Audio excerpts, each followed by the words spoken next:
Queridos amigos, sejam bem-vindos a mais um vídeo no canal Poptopia. Eu sou o Daniel e no vídeo de hoje nós vamos falar sobre leituras densas, pesadas, sobre os pesos pesados das nossas coleções. Quanto tempo você leva para ler um grande gibi? Jet planes in the night sky with you, getting high in the sunrise with you, getting through all the bad times with...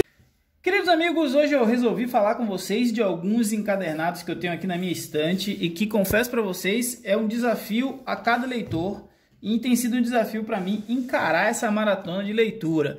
Eu não sou um grande entusiasta desse modelo de ônibus e grandes edições que vêm sendo lançadas.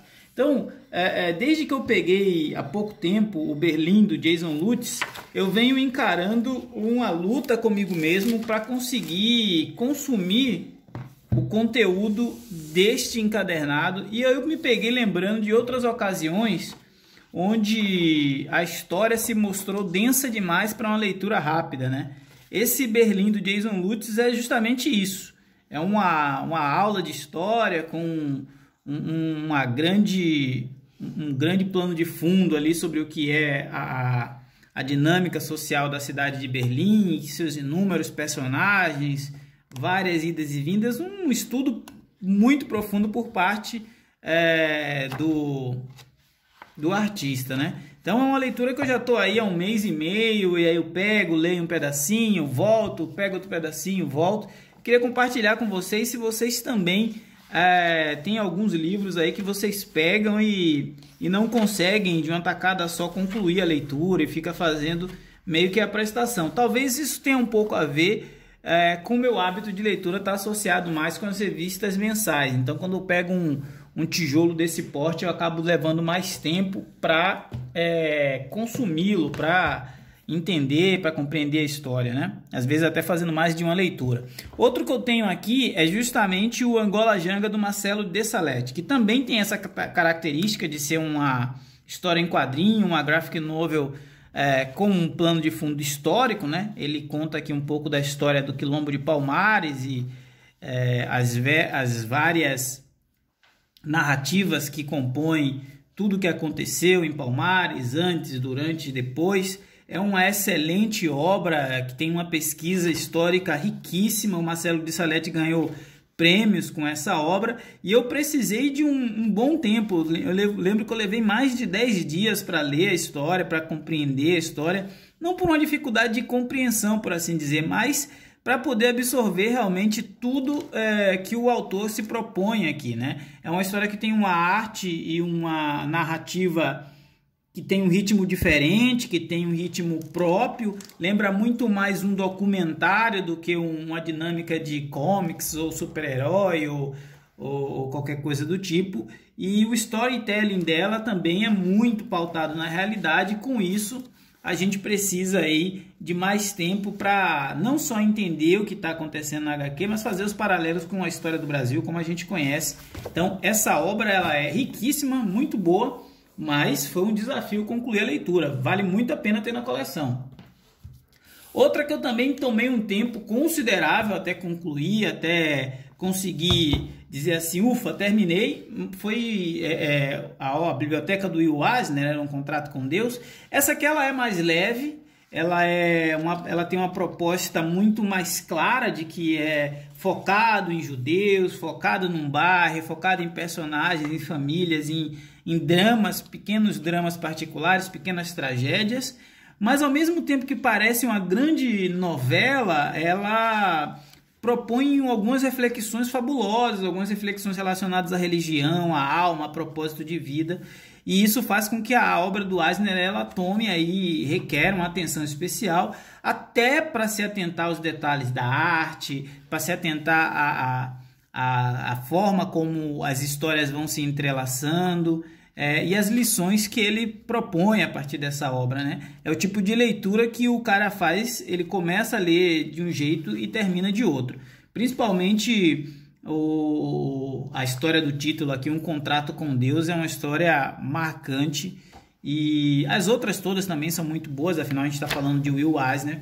mas algumas se sobressaem mais do que as outras, com o destaque, obviamente, para a arte espetacular desse que é considerado aí um dos maiores quadrinistas de todos os tempos. Então esse daqui foi um desafio, mas ao mesmo tempo foi um prazer concluir essa leitura.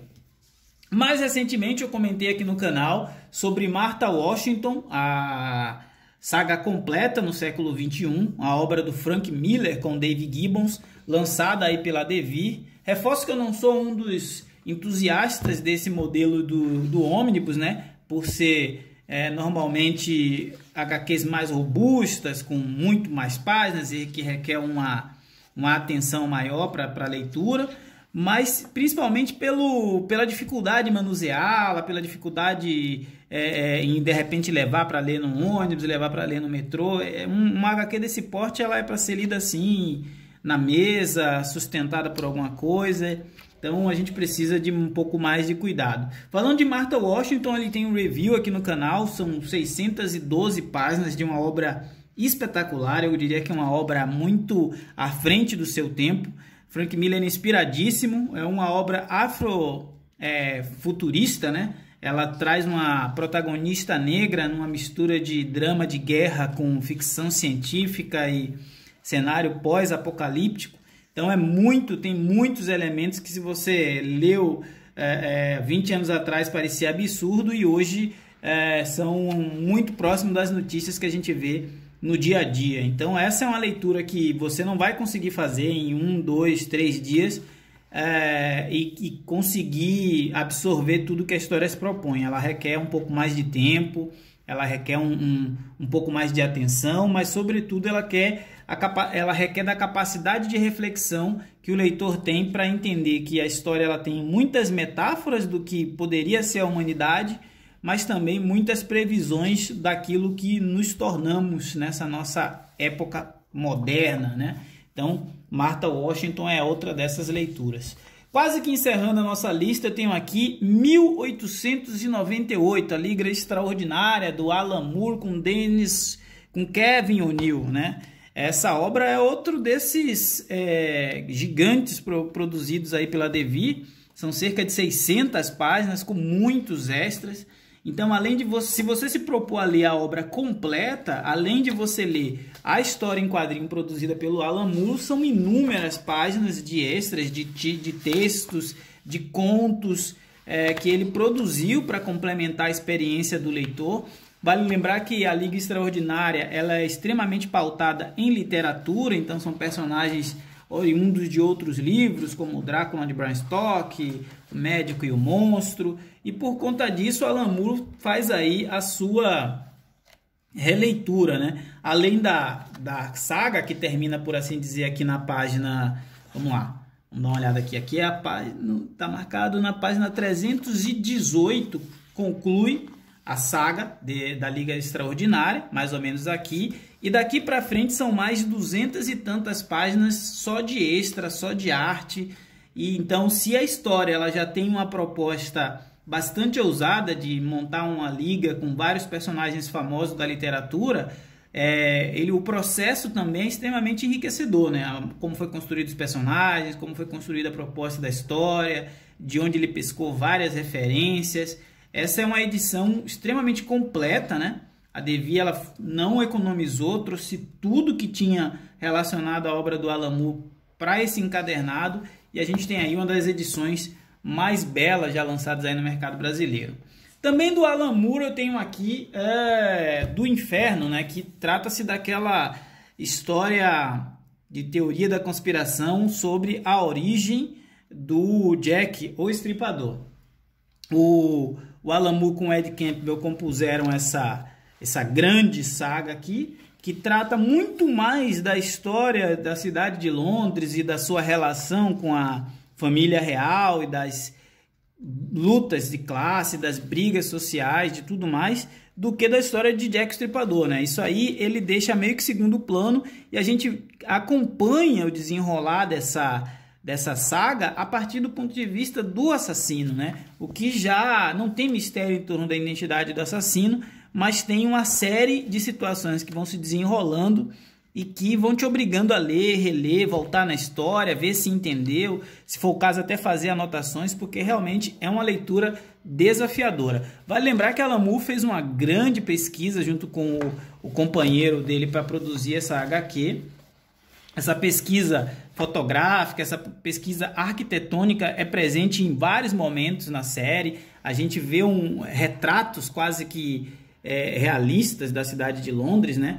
Dá para você ter uma noção de como que é a arquitetura e a densidade urbana da cidade só de ler essa obra, né? É muito, muito interessante, muito rica, mas também requer muito tempo e requer muita atenção, porque as pistas, os detalhes, as páginas, elas são cheias de informações, nem sempre dentro do balão, nem sempre no que está acontecendo com os personagens, né? Então esse foi um vídeo que eu resolvi fazer com os pesos pesados aqui da coleção para conversar com vocês, se vocês aí também tem aquelas HQs que levou tempo para você ler, levou tempo para você entender, que você precisou ler mais de uma vez. Se você tem, comenta aí. Como eu sempre digo, falar de gibi é sempre bom. Esse foi o vídeo de hoje. Forte abraço e até a próxima.